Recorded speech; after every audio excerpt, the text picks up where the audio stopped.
president's plans are in the spotlight this morning after Congress agreed to a $1 trillion bipartisan budget agreement last night. Now, it will fund the government through September.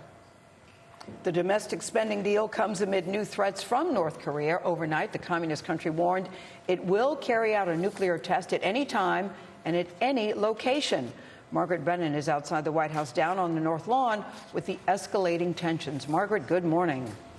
Good morning. Well, North Korea said today it will continue its nuclear weapons program in defiance of the Trump administration's warnings. This is Jung Un carried out a ballistic missile test just hours after the Trump administration drew a hard line.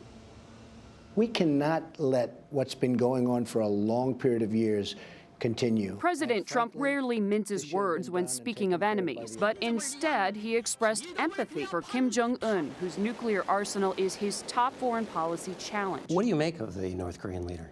I really, have no comment on him.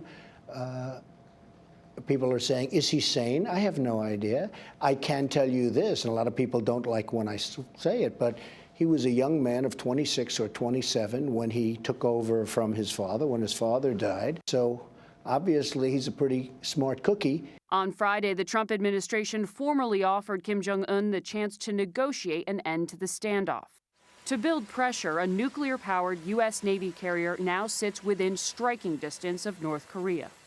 President Trump's strategy appears to center on a mix of public flattery and pressure on China to control Jung Un.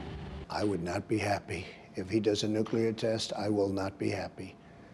And I can tell you also, I don't believe that the president of China, who is a very respected man, will be happy either. Not happy mean military action? I don't know. I mean, we'll see. The president explained that he decided to put aside U.S. trade disputes with China to encourage them to influence the supreme leader. No, I think that, frankly, North Korea is maybe more important than trade. Trade is very important.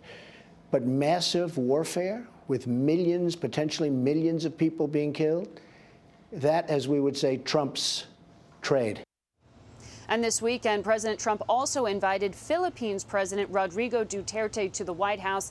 Administration officials say he will raise human rights concerns. Duterte has signed off on the extrajudicial killings of thousands of his own people and even personally bragged about shooting some himself. Norah? And that has created some controversy. Margaret, thank you.